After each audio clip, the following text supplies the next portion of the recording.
तो आज जो बात करने वाले हैं अपन चरक संहिता का सूत्र स्थान का थर्ड चैप्टर जो है आरकवती अध्याय। आरकवती अध्याय में क्या चीज़ें बता रखी, देखो थर्ड नंबर का चैप्टर बताया था मैंने, कल भी बता रहा था आपको कि जो सेकंड नंबर वाला चैप्टर है पामाक तंडुली, वहाँ पर क्या बता रखा 28 प्रकार की यवाओं का वर्णन आता है, ठीक है। और यहाँ पर थर्ड नंबर का जो चैप्टर है वहाँ पर क्या आती हैं 32 यानी कि 32 चूर्ण प्रदेय का वर्णन आता है। ये चीज़ ध्यान रखना, पहला क्वेश्चन तो यही बनता है कि आरकवती अध्याय में किसका वर्णन किया गया है, तो 32 सिद्धतम चूर्ण का वर्णन किया, ठीक है। एक क्वेश्चन ये बन गया। अब देखो और क्या बनता है इसमें, क्या है कि देखो जब आपको मैं 11 चैप्टर पढ़ाऊंगा इसी सूत्र स्थान का, तो वो उसका नाम है त्रितेष्णी अध्याय। वहाँ पर हर एक चीज़ को 3 प्रकार से बता रखा। एक बता रखा है कि औषध के भी 3 भेद बताएं। अब वो औषध के कौन से 3 भेद थे, अंतःपरिमार्जक यानी कि इंटरनली जो यूज़ करते हैं, बहिपरिमार्जक जो कि एक्सटर्नली जो यूज़ करते हैं, और शस्त्र परिधान जो कि अपन सर्जरी पर जो यूज़ करते हैं। ये औषध के 3 टाइप बता रखे। अंतःपरिमार्जक जो जिनका वर्णन किस चैप्टर में किया था अपन ने, फर्स्ट चैप्टर में भी था और सेकंड चैप्टर में भी था। सेकंड चैप्टर में सारी यवाओं को अपन पीते हैं, तो वो कौन सी हो गई, अंतःपरिमार्जक हो गई। वही परिमार्जक में क्या आएंगे, जो भी लेब या एक्सटर्नल एप्लीकेशन जो होती हैं, जो अपन एक्सटर्नली सरफेस पे या अपनी स्किन पर जो यूज़ करते हैं, वो क्या हो जाती है, वही परिमार्जक, ठीक है। शस्त्र परिधान क्या होता है, शस्त्र परिधान वो होता है कि जो जिसमें अपन क्या करें, शस्त्र का यूज़ करें, मानो कि सर्जरी में यूज़ करें, वो सारे शस्त्र परिधान कहलाते हैं। तो आरकवती अध्याय जो चैप्टर है उसमें क्या 32 सिद्धतम चूर्ण का वर्णन आता है, वो क्या आते हैं, वही परिमार्जक। अब 32 सिद्धतम चूर्ण में से भी 31 तो क्या होते हैं, लेप होते हैं, और एक चूर्ण होता है। टोटल कितने बन जाते हैं, 32 बन जाते हैं। तो ध्यान रखना 32 सिद्धतम चूर्ण प्रदेय का वर्णन आता है कौन से चैप्टर में, आरकवती अध्याय में, ठीक है। फिर देखो अब यहाँ पर क्या है कि कुछ योग बता रखे है ना, 32 कौन कौन से लेप है उनके बारे में बता रखा। तो सारे लेप अपन नहीं पढ़ेंगे, जो मेन क्वेश्चन है वो अपन देखेंगे, ठीक है। और अपने को क्या क्या याद करना है, ऑप्शनल क्वेश्चन अपने सही हो जाए उसके लिए, तो देखना 32 सिद्धतम चूर्ण वाला फर्स्ट क्वेश्चन है। फिर देखो यहाँ पर 6 कुष्ठ हर बता रखे है ना। अब इसमें क्या 6 योग बताए, उसमें से 6 योगों को मैं नहीं पढ़ रहा हूँ, बस ये ध्यान रखना आरकवध पहला योग आता है, इसलिए चैप्टर का नाम क्या रख दिया, आरकवती अध्याय। अब देखना अमलताज चक्रवत है ना, जो चक्रमर्द होता है, करंज है, अड़ूसा है, गिलोय है, मैनफल, हल्दी है ना, ये फर्स्ट योग हो गया। फिर ये सेकंड योग स्टार्ट हो। तो आपको 6 योगों के नाम नहीं याद रखने, बस ये ध्यान रखना 6 प्रकार के योग हैं। इनमें क्या करते हैं, इसी प्रकार ऊपर के 3 श्लोक यानी आधे आधे श्लोक 6 योगों को बता रहे हैं, यानी कि ये जो श्लोक है वो किसको 6 योग आते हैं, है ना।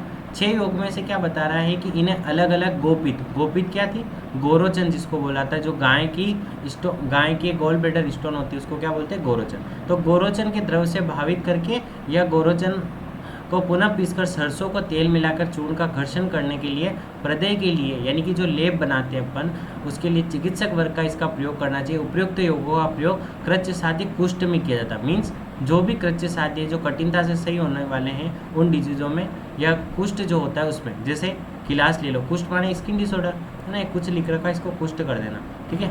नया किलास रोग हो गया, फिर इंद्रलुप्त हो गया, किटिप हो गया, दाद जिसको रिंगवर्म अपन बोलते हैं, भगंदर जिसको फिस्टुला बोल रहे हैं, अर्श अपची, तो ये सारे क्या होते हैं, स्किन डिसऑर्डर होते हैं, ठीक है। इनमें अपन यूज़ करते हैं। तो ध्यान रखना बस 6 योगों में कौन सी भावना दी है, गोरोचन की भावना देते हैं। तो एक क्वेश्चन तो ये आता है, भावना द्रव्य क्या है कुष्ठ वाले द्रव्य में, तो ये कुष्ठानी कृच्छानी नवा किलास हो गया, है ना, इंद्रलुप्त हो गया, किटिप हो गया। तो ये कुछ डिजीज़ के नाम याद रख लेना स्किन डिसऑर्डर के, तो उनमें अपन यूज़ करते हैं, ठीक है। तो 6 टोटल 15 योग आएंगे किसके, कुष्ठ के। कुष्ठ को लिए 15 योग बताएगा। मैं आपको सारे योगों के नाम भी मैं नोट्स में बताऊंगा अभी लास्ट में।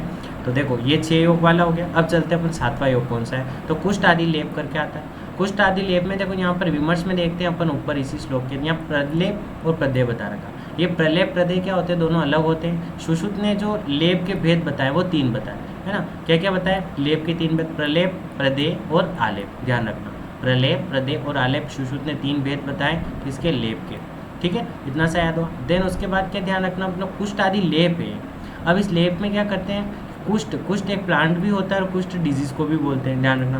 कुष्ठ जो प्लांट होता है उसको कूट भी कहते हैं, ठीक है।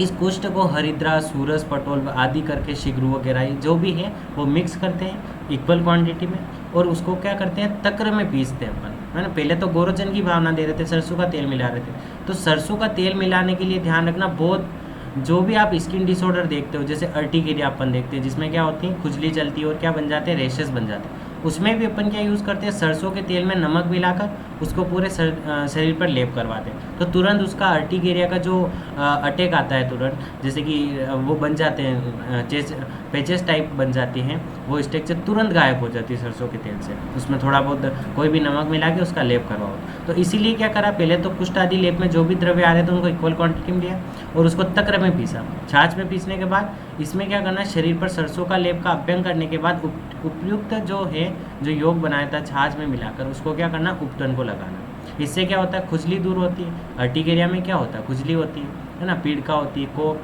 तो ये अर्टिकेरिया देखो, जिसको अपन शीत पीत बोलते हैं आयुर्वेदा में, इसमें क्या होती है, वर्टी सदंश पीड़ा होती है। वर्टी क्या होता है, आपने भंवरा देखा या आपने वो जल्दी देखी होगी है ना, जो उड़ती है, अपने काट भी लेती, सूजन आ जाती, उसके काटने के समान पीड़ा होती है किसमें, शीत पीत में। तो ये चीज़ ध्यान रखना, शीत पीत में वर्टी सदंश पीड़ा होती है और इसमें अपन यूज़ करते हैं कुष्ठ आदि लेप में। सरसों का तेल से पहले अभ्यंग कर रहे हैं, देन उसको अपन एप्लीकेट कर रहे हैं जो लेप बना है। ठीक है, ये 7वां लेप कंप्लीट होता है। फिर 8वें लेप में क्या बता रहा है, ये भी कुष्ठ, टोटल 15 लेप है कुष्ठ आदि लेप के। फिर 8वां जो है उसमें क्या कर रहे हैं, देखो इसमें भी कुछ द्रव्य बता रखे, कुष्ठ गिलोय। आपको कोई याद नहीं रखना है, इसमें से कुछ नहीं पूछा जाता, लेकिन ध्यान रखना है इसका प्रयोग दाँत खुजली और किटी पामा भी चर्चिका में यूज़ करते हैं। तो एक रिमेंबर बस ध्यान रख लेना, स्किन डिसऑर्डर ही नाम आ रहे हैं। ठीक है, अब देखना नेक्स्ट अपन चलते हैं। तो यहाँ पर अपन नेक्स्ट में चलें तो देखो, एक मनशिला आदि तथा तुत आदि का लेप दे रखा, वेरी इंपॉर्टेंट है। मनशिला आदि लेप में क्या मिला रहे, देखो मनशिला आप पढ़ोगे रस शास्त्र में, मनशिला है ना, हड़ताल, इन दोनों को मिला रहे, और मरीचानी, मरीच मिला रहे, सरसों का तेल। तो ध्यान रखना, स्किन डिसऑर्डर में आलेप करने के लिए या अभ्यंग करने के लिए सिर्फ एक ही तेल माना जाता है, वो है सरसों का। लेकिन शर्त ये है कि वो शुद्ध होना चाहिए, ऐसे नहीं कि क्या प्योर इम्प्योरिटी उसमें बहुत सारी आप यूज़ कर ना जरा, वो क्या होना चाहिए, प्योर होना चाहिए। बहुत अच्छे रिजल्ट है सरसों के तेल में थोड़ा नमक मिलाकर स्किन पर यदि लेप करते हैं या उसकी अभ्यंग करते हैं या मालिश करते हैं, तो तुरंत जो भी स्किन डिटॉक्स, मान लो कंडू हो रही, खुजली चल रही है, वहाँ पर थोड़ी भी खुजली चल रही है किसी पर्टिकुलर एरिया में, तो वहाँ पर क्या करो, आप लोकल एप्लीकेशन करो, सरसों के तेल में थोड़ा बहुत साल्ट डाल दो, काला नमक या सेंधा नमक डाल के वहाँ पर एप्लीकेट करो, तुरंत आपकी जो खुजली है मिट जाएगी। ठीक है, मदार के दूध में इसको पीस कर प्रदेह तथा कुष्ठ रोग में प्रयोग करते हैं। ध्यान रखना कि जो मनशिला पिंड हड़ताल वाला है उसमें कौन से दूध की भाव ले रहे हैं अपन, तो अर्कपय, अर्क माने आंकड़ा, आंकड़े का दूध अपन लेते हैं, इसमें ध्यान रखना। ठीक है, और सबसे पहले उसमें सरसों का तेल तो करना ही है, चाहे उसको मिक्स करो चाहे पहले एप्लीकेट कर दो। तो 2 योग आते हैं अपने, है ना। तो कुष्ठ आदि लेप 8 तो हो गए थे, 9वें नंबर का आता है मनशिला आदि लेप या तुत आदि लेप, है ना। तुत आदि में तुतिया, वाय, विडंग, मरीच, कूट, ये आदि मिलाते हैं, इनको रटना नहीं है, बस ध्यान रखना है। तो मनशिला आदि आ रहा है किसमें, कुष्ठ वाले में आ रहा है, ये चीज़ ध्यान रखना। इसमें किसकी भावना दे रहे हैं, मदार के दूध। और वो जो 6 योग आए थे उसमें किसकी भावना दी थी अपन ने, गोरोचन की दी थी। बस इतनी सी बात अभी तक ध्यान रखनी है। फिर कितने योग हैं, 32 सिद्धतम चूर्ण है, जिसमें से 31 तो क्या है, प्रदेह है, और एक क्या है, चूर्ण है। इस चीज़ को आप ध्यान रखना। ठीक है, फिर देखो रसांजन आदि और करंज आदि का लेप भी यूज़ करा गया है। रसांजन का भी किस में यूज़ किया है, कुष्ठ में यूज़ किया गया है। और करंज के बीज और 1 गज सकुष्ठ गोमूत्र पिष्टम, यानी रस व चक्रवत, ये कुछ एग्जाम्पल दे रखे रसांजन वगैरह के, इनको पीस कर कपित के रस में क्या करना है, भावना देकर लेप करना है। ठीक है, और सेकंड योग क्या था, करंज वाला बीज वगैरह गोमूत्र में पीस कर आप यूज़ कर सकते हो। ठीक है, फिर देखते हैं अपन हरिद्रा आदि लेप। हरिद्रा तो यूज़ ही करते हैं अपन स्किन डिसऑर्डर में, है ना, लेप भी करते हैं। तो हल्दी वाला भी किस में आएगा, कुष्ठ में आएगा। ठीक है, 13 प्रकार के लेप पड़े। अब 2 और बच रहे, कौन से हो गए, 14। पाक युक्त मनशिला आदि। तो मनशिला का नाम ही कहाँ पर आया था, वैसे क्वेश्चन कभी भी आ जाए ना, मनशिला लेप कहाँ पर यूज़ करते हैं, कौन सी डिजीज़ में, तो कुष्ठ रोग में करते हैं, बस इतना सा क्वेश्चन आता है। एक लेप तो अपन ऊपर देख के आ गए, और सेकंड ये देख रहे जिसमें अपन क्या करवा रहे हैं, पाक करवा रहे हैं। ठीक है, तो पलाश, निर्धन, असून, कुष्ठ निध, तो ये किस में यूज़ करें, कुष्ठ में यूज़ करें। आपको इतनी सी बात ध्यान रखनी, इसमें यदि पढ़ेंगे तो इसमें पाक भी कर रहे हैं, इसलिए इसको पाक युक्त मनशिला आदि लेप लिखता है। ठीक है, फिर देखो यहाँ पर अपने एक लेप और आ रहा आरकवदी लेप। देखो आरकवद क्या होता है, अमलताज जिसको बोलते हैं, है ना, आरकवद को अमलताज बोलते। अमलताज की पत्तियाँ लेनी है यहाँ पर, तो ध्यान रखना, पर्णादि पिष्टवा चतुरंगुल, जिसको चतुरंगुल को क्या बोलते हैं, अमलताज बोलते हैं। क्या बोलते हैं, अमलताज बोलते हैं। इस चीज़ को ध्यान रखना, है ना। अब देखना आरकवदी लेप में क्या क्या आ रहा, अमलताज आ रहा, काक माची को क्या बोलते हैं, मकोय।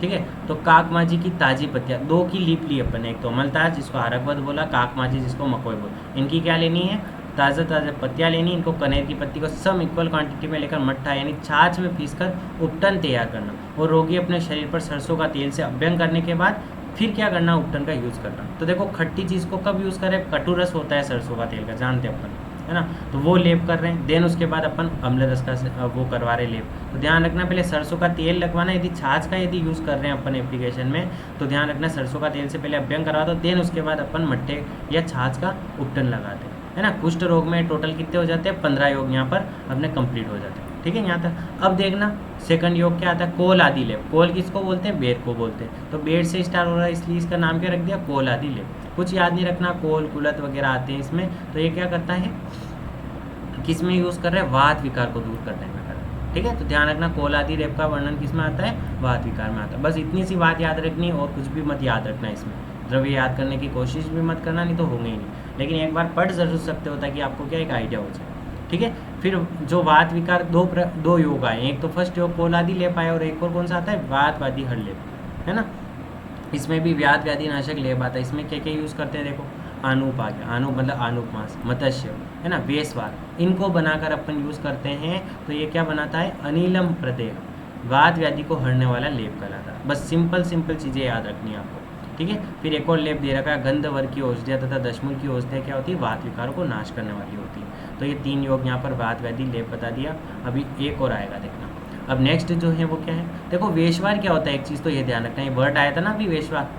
देखो वेशवार कौन से श्लोक में आया था, वेशवार इसमें आया था, जो अपने व्याधवादी का फल फर्स्ट वाला था ना, व्याध व्याधि हर लेप में वेशवार आया। अब ये वेशवार क्या होता है, देखो निरस्ति पिशितम पिष्टम स्यूनम गुड़ घृता मितम कृष्ण मरीचानी संयुक्त वेशवार इति, यानी कि जो अस्थि विहीन मांस होता है उसको उबाल लेने के बाद उसमें गुड़ घृत पिपली वगैरह अपन मरीच वगैरह मिलाते हैं, तो वो अस्थि रहित मांस क्या कहलाता है, वेशवार कहलाता है। ये 2 नंबर में क्वेश्चन पहले बहुत बार आता था यूजी में, आपके भी चांसेस आ सकता है। ठीक है, अब देखना नेक्स्ट जो योग है वो कौन सा, उदर शूलग्न। उदर में यदि शूल हो रहा है, उदर माने क्या हो गया, अपने कुक्षी मान सकते हैं, स्टमक वाला रीजन मान सकते हैं, है ना, उदर वाला, उसमें शूल हो रहा है तो उसको न करने वाले के लिए कौन सा योग देता है, तक्र वगैरह, तक्र युक्तम यव चूर्णम उष्णम ससारम मर्ती जठरे निहंत। क्या दे रहा है, जौ के आटा यवसार को तक्र में पीसकर गर्म करके पेट पर लेप कर लगाने से ही क्या हो जाता है, शूल गायब हो जाता है। ध्यान। और व्याध व्याधि हर लेप एक और बच रहा था, व्याध व्याधि हर लेप कितने 5 बता दिए, जिसमें एक और बचा वो कौन सा है, कुष्ठ, सौंफ बचा, जौ का आटा कांजी में पीसकर लेप, तिल के तेल मिलाकर गर्म करके वात विकारों पर लेप करने से वात विकार दूर होता है। ठीक है, ध्यान रखना। फिर वात रक्त हर लेप कौन सा कहलाता है, ये क्वेश्चन आया था एक बार BHU में कि वात हर लेप कितने हैं, तो पहले पता होना चाहिए 2 है, एक तो ये नीचे भी दे रखा और एक ये। अब देखो क्या क्या मिक्स किया इसमें, सताहे मधुकम बला प्रिया, क्या बोला, सताहे मतलब क्या हो जाता है, सौंफ हो गया, है ना।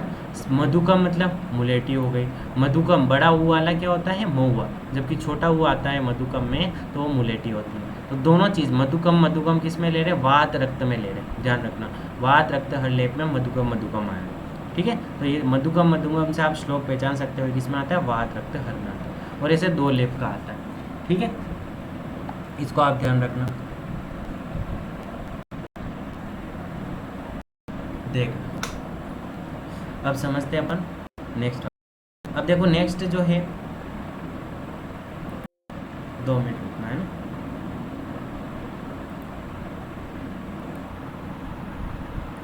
देखना अब ये वात रक्त का वाला वेदनानाशक ये जो योग बता रखा, उसमें देखना रासना आ रहा है, क्या आ रहा है, रासना गुड़ची मधुकम। देखो इसमें भी आया कि ना आया मधुकम, तो जहाँ मधुक वर्ड आ रहा है वो कौन सा हो जाता है, वात रक्त से रिलेटेड हो जाता है।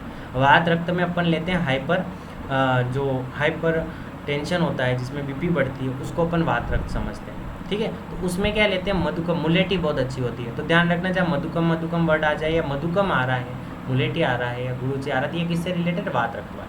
बस आपको टिक करना होता है कि कौन से लेप से संबंधित है ये। ऑप्शन दे देगा आपको सताहे मधुकम, तो आप श्लोक में सिर्फ एक चीज़ पकड़ लेना, बाकी कुछ नहीं रटना, है ना। ध्यान रखना, बाकी पढ़ने के लिए आप नॉलेज के लिए सारा कुछ पढ़ सकते हो, कोई दिक्कत नहीं है, लेकिन ऑप्शनल क्वेश्चन कैसे अलग किए जा सकते हैं, कैसे अपन राइट कर सकते हैं, ये चीज़ ध्यान। तो ऐसा कौन सा लेप है जिसमें मधुकम यूज़ किया जाता है, दोनों आते हैं तो वात रक्त है। ठीक है, ये चीज़ ध्यान रखना। फिर इसमें और भी बता रखा है, दोनों प्रकार की बला आ गया, सजीवक आ गया, शब आ गया, है ना, पाए। और इसको क्या, घृत सिद्धम मधुशेष, क्या कर रहे हैं, इसको घृत पाक कर रहे हैं, है ना। और उपयुक्त घृत को मोम मिलाकर लेप करने से वात रक्त को पीड़ा दूर करती है। ठीक है, ये चीज़ ध्यान। फिर क्या आता है, गोधूम आदि लेप में क्या आ रहा है, गोधूम आदि लेप जो है उसमें वाते स रक्ते सघृतम प्रदेह गोधूम चूर्णम छगली पयम। ध्यान रखना, गोधूम चूर्णम छगली पयश्च। क्या बोल रहे हैं, गोधूम किसको बोलते हैं, गेहूं को बोलते हैं। तो गेहूं का जो आटा है वो बकरी के दूध में और घृत मिलाकर लेप करने से क्या हो जाती है, वात रक्त की वेदना शांत हो जाती है।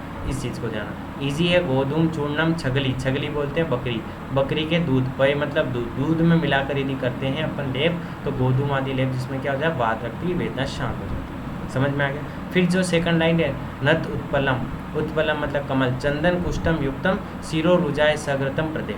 क्या बोल रहा है कि नत मतलब तगर, उत्पल, चंदन, कड़वा कूट, इन सबको समान भाग में लेकर उसमें घृत मिलाकर शिरशूल शांत हो जाता है। अब हेडेक के लिए बता रखा कौन सा लेप लगाएं। तो देखो उत्पल वगैरह ये सारे चंदन वगैरह क्या होते हैं, शीत होते हैं, ठंडे होते हैं। तो इनका लेप करेंगे तो क्या होगा, कोई भी शूल किसकी वजह से होता है, वात की वजह से होता है। तो वहाँ पर शांति करेगा, पित्त वगैरह यदि थोड़ा भी डोमिनेंस है तो वहाँ शांति कर देगा, जिसकी वजह से शूल शांत हो जाएगा। फिर देखो सेकंड वापिस शीर्षूलनाशक 2 योग बता रखे, तो उसमें दूसरा कौन सा आ रहा, प्रपौंड्रकादि लेप, जो कि किसमें यूज़ करते हैं, शीर्षूलनाशक लेप। तो ध्यान रखना ये नत उत्पल, उत्पल, कमल, चंदन वगैरह का नाम आए तो किससे रिलेटेड हो रहा है। और प्रपौंड्रिक भी किसको बोलते हैं, पुंडरिक, जो कि किसका भेद है, कमल का ही भेद है। तो ध्यान रखना है कमल वाले जो भी ठंडे जो जल में रहते हैं वो अपने क्या करते हैं, शीर्षूल को कम करते हैं। इतनी सी बात ध्यान रखना, पकड़ में आ जाएगा। ठीक है, ये कमल वगैरह नाम आ गया इसमें भी। तो डायरेक्ट लाइन देके पूछता है कौन सा योग है ना, या कौन सा प्रलेप है, प्रदेह है, तो आपको पूछे तो डायरेक्ट आप एक ही चीज़ पकड़ के आंसर कर सकते हो। ठीक है। फिर देखो पार्श्वशूल होता है, लेटरल साइड में पेन होता है, किसमें, जो रीनक कोलिक पेन होता है वो लेटरल साइड में होता है। अब क्या क्या यूज है, रासना हरिद्रे नलतम सताहेद्रे देव दारुणी सीतोपला। सीतोपला किसको बोल रहे हैं, यहाँ पर मिश्री से लिया गया है। सीता वर्ड किसके लिए आता है, मिश्री, है ना, मीठी मीठी जो होती है वो मिश्री होती है। तो रासना हरिद्रा वगैरह, रासना हरिद्रा दोनों एक साथ आ रहे हैं, तो ध्यान रखना है पार्श्वशूल नाशक लेप। ठीक है, इस चीज़ को ध्यान रखना। तो कैसे याद करेंगे अपन, तो रहना है तेरे पार्श्व में, ध्यान रखना, रहना, रहना से याद रख लेना रासना, और तेरे पार्श्व में, तो पार्श्वशूलनाशक जो लेप होता है उसमें क्या आता है, रासना, रहना से याद रख लेना। ठीक है, तो ये ट्रिक है थोड़ी सी, इससे याद रख सकते हो वैसे तो। और वैसे भी आपको रासना हरिद्रा करके कुछ दिखे तो आप ऑप्शन में हटा सकते हो इसको। फिर आता है दाह शामक लेप, 2 होते हैं दाह शामक लेप, जिसमें क्या आएगी, दाह शामक में लिए जल आएगा, जो जल में कौन उगती है, शैवाल उगता है, पद्म, उत्पल, कमल वगैरह उगते हैं, तुंग आ गई, वेत्र, प्रपौंडर किसका, कमल का ही भेद है। तो ये सो भी जल में उगती वो चीज़ें क्या करेगी, दाह को शमन करेगी। तो दाह शामक योग कितने हो गए, 2 हो गए। समझ में आ रहा, इतनी सी बात है जो कि आपको डायरेक्ट क्लिक करनी चाहिए। फिर देता है दाह शामक लेप, दाह शामक लेप में क्या करोगे, मिश्री, मिश्री स्वतः क्या होती है, शीत होती है। लता आ गई, है ना, मुलेटी आ गई, दुर्वा आ गई, दुरालबा आ गई, कुश का मूल, कांस की मूल, ये जो भी मूल होती है ना, जिसको अपन तृण पंचमूल भी कहते हैं, उसमें आती है सारी चीज़ें। तो उसमें क्या करते हैं अपन, ये दाहनाशक लेप होता है, ध्यान रखना। फिर जो है शीतनाशक लेप, वेरी इंपॉर्टेंट, ध्यान रखना। जो शीतनाशक लेप है उसमें क्या दे रहे हैं अपन, शेले, एला, अगरू। अगरू क्या होता है, उष्ण होता है, ध्यान रखना। अगरू कहाँ पर उगता है, जो हिमालय वाला प्रदेश है वहाँ पर उगता है। अब आप कहोगे जो हिमालय है उसमें तो बर्फ़ उग रही, और जो वहाँ पर जो औषधि उगती है वो भी शीत वीर्य की होनी चाहिए। तो ध्यान रखना, भगवान ने ऐसी प्रकृति बनाई है कि जो एरिया जहाँ पर पहाड़ है ना, या कहते हैं अपन बर्फ़ जहाँ पर है, तो वहाँ पर जो प्लांट उगते हैं उनका वीर्य क्या होता है, उष्ण वीर्य होता है। चीज़ को ध्यान रखना, ताकि वहाँ के लोग क्या करें, उस प्लांट से मेडिसिन लेकर अपनी चिकित्सा कर सके या अपनी शीतता को दूर कर सके। ध्यान रखना है, बहुत इंपॉर्टेंट पॉइंट है ना। तो शेले, गुरुणी, अगरू जिसको बोल रहे हैं, जिससे अगरबत्ती अपने बनती है, वो क्या होता है, उष्णवीर्य का। अब उष्णवीर्य का है तो क्या करेगा, शीत का नाश करेगा, है ना, जो सर्दी उसको लग रही है उसका नाश करेगा। ध्यान रखना, जिसमें अगरू आया ना, तो ध्यान रखना कौन सा जो है वो शीत प्रशमन वाला है या शीत का नाशन करने वाला लेप है। दूसरा कौन सा आता है, विषग्न लेप। विष में कौन सा प्लांट श्रेष्ठ होता है, शिरीष। शिरीष क्या होता है, विषग्न होता है। निर्गुंडी, निर्गुंडी के लिए एक अच्छी सी बात आती है, कोई भी पेन आपको हो रहा हो, कोई भी, चाहे रीनल कोलिक पेन हो रहा हो, चाहे पेट में कहीं दुख रहा हो, है ना, चाहे एक्सीडेंटल पेन हो रहा हो, तो ध्यान रखना निर्गुंडी की जो छाल होती है, चाहे निर्गुंडी के लिए सोरस ले लो, चाहे जो भी निर्गुंडी की फॉर्म आपको मिल रही है वो लगभग 5 से 10 ml में सोरस, 5 ग्राम की डोज में क्या ले सकते हो, उसका चूर्ण आप ले सकते हो। और वो यदि पेशेंट, किसी भी पेशेंट को देते हैं तो तुरंत उसका लगभग 5 से 10 मिनट में चाहे पेट का या कोई भी जो पेन होता है वो तुरंत गायब हो जाता है ना। ठीक है, ध्यान रखना है, निर्गुंडी बहुत खतरनाक प्लांट है। तो विष में तो दे ही रहे, लेकिन पेन में भी देते हैं। तो निर्गुंडी में आप पढ़ोगे कि हाँ भाई ये बात वगैरह को नाश करने वाला होता है, तो बहुत अच्छा रिजल्ट है इसका, है ना। ये प्रैक्टिकली अप्रोच है, जब आप देखोगे तो निर्गुण डी को स्वतः ही रिजल्ट देखना, आप एक बार करोगे तो बहुत आपको रिजल्ट दिखेगा ऐसा। तो ध्यान रखना शीरीष तो स्वतः ही क्या है, विषक नहीं है ना। आप पढ़ोगे जब अग्रय आपको पढ़ाऊंगा तो वहाँ पर आएगा शीरीष, एक ही प्लांट है जो कि विषक न होता है, ठीक है। और निर्गुंडी की छाल और शीरीष की छाल दोनों अपने विष की शांति करते हैं। शीतनाशक के लिए मैंने आपको एक प्लांट बता दिया था, अब ध्यान रखना है अगरू, है ना। अगर तगर दोनों आ रहे हैं ना, तगर भी क्या होता है, दालचीनी वगैरह तो उष्ण होती है, समझ में आ ही रहा, लेकिन अगरू ध्यान रखना ताकि आप डायरेक्ट ऑप्शन निकाल सको। फिर देखो शीरीष आदि श्वेत हर ले, शीरीष आदि श्वेत हर में क्या देखा, शीरीष लाजमल्ला, है ना, ये क्या करते हैं, शीरीष लाजमल खसनाक केसर लोद्र, ये क्या करते हैं, त्वचा के दोष को नाश करते हैं, या श्वेत को रोधन करने वाले होते हैं, ध्यान रखना। और एक आता है दुर्गंध नाशक आदि लेप, कौन सा होता है, तो जिसमें तेजपत्र में से खुशबू आती है ना, आती है, सब्जी में डालते हैं। सुगंध वाला में नाम में सुगंध आ रही तो खुशबू तो आएगी, चंदन में से खुशबू आती है ना, तो ये क्या हो गया, दुर्गंध नाशक लेप हो, ठीक है। तो ये लेप अपन ने पढ़े। तो ध्यान रखना रक्त चंदन तो कहाँ यूज़ करते हैं भाई, एक्सटर्नल यूज़ करते हैं, और श्वेत चंदन यदि अपने को काढ़ा बनाकर पिलाना है तो श्वेत चंदन लेते हैं। ध्यान रखना चंदन के दो टाइप हो गए, रक्त चंदन और श्वेत चंदन।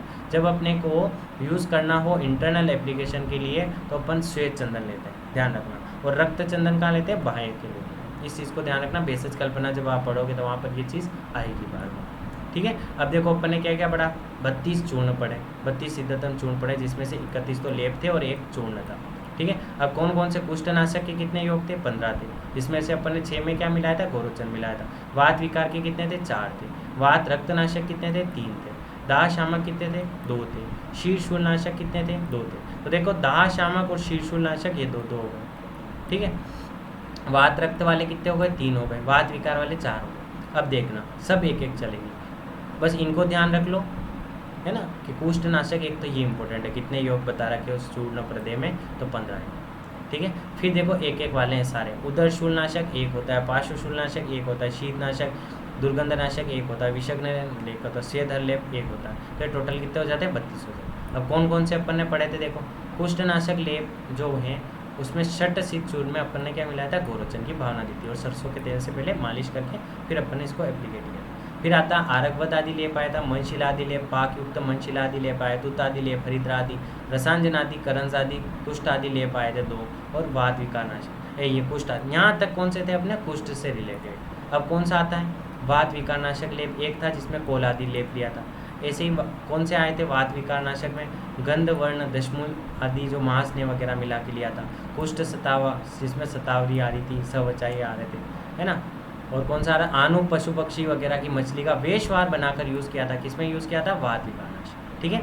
इस चीज़ को ध्यान। फिर अपन ने देखा था वात रक्त, वात रक्त के कितने थे, यहाँ पर 3 योग देखे थे, कौन कौन से थे, सताहे मधुकम मधुकम, दोनों मधुकम मधुकम आ रहा, ध्यान रखना, बीपी जिसको अपन वात रक्त बोलते हैं, ब्लड प्रेशर पर, वहाँ यूज़ कर रहे थे। फिर रासना वाले जो भी आ रहे, रासना वाले किस में आते हैं, अपने वात रक्त में आते हैं, ठीक है। तो रासना गुरुची एक साथ दिख रहे हैं आपको, या मधुक दिख गया है यहाँ पर, तो ध्यान रख लेना है किसमें करोगे, वात रक्त में कर लेना, ठीक है। दोनों बलाएँ भी इसमें आती है, ये चीज़ ध्यान रखना। फिर तीसरा जो ये रोग है वात रक्त वाला जो योग है, उसमें क्या आता है, सग्रतम प्रत्येक गोधूम चूर्णम छगली पयस, इसको ध्यान रखना। ये बकरी वाला जो केसेज है इसमें अपन गोधूम गेहूं का चूर्ण में क्या मिला रहे हैं अपन, छगली पयस यानी बकरी का दूध मिलाकर लेप करते हैं, तो ये भी क्या होता है, वात रक्त हर लेप होता है। फिर शीर्षूल वाले 2 थे जिसमें अपन उत्पल चंदन वगैरह जो यूज़ कर रहे थे, जिससे क्या हो रहे थे, अपने शीर्षूल का परपुंड्रक, ये भी किससे रिलेटेड है, अपने उत्पल वगैरह कमल वगैरह के भेद है। तो दोनों में क्या आएंगे, कमल वगैरह के जो भेद है वो आएंगे, ठंडी ठंडी चीज़ आएगी। दाह शामक में भी ठंडी ठंडी क्या आती है,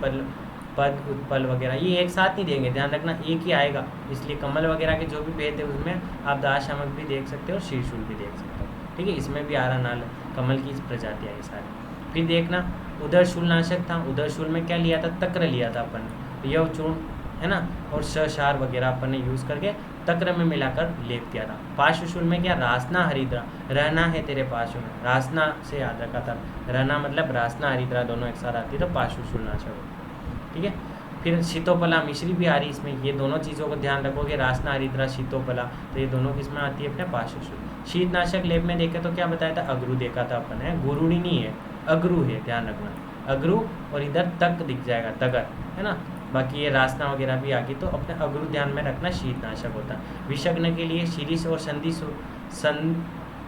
ससिंधुवार, ससिंधुवार क्या होते हैं, निर्गुंडी का सिनोनिम्स है। तो शीरीष और ससिंधुवार दोनों को अपन विषग्न ले रहे थे। दुर्गंधनाशक में कौन सा था, तो ध्यान रखना चंदन वगैरह जो भी खुशबू वाले वो है ना। श्वेत हरलेप जो है वो शीरीष आदि लाज मतलब शीरीष लिया था अपन ने पसीने के लिए। शीरीष एक तो विषग्न में भी आ रहा है और इधर भी आ रहा है ना। तो ये जो लेप थे उनको ध्यान रखना।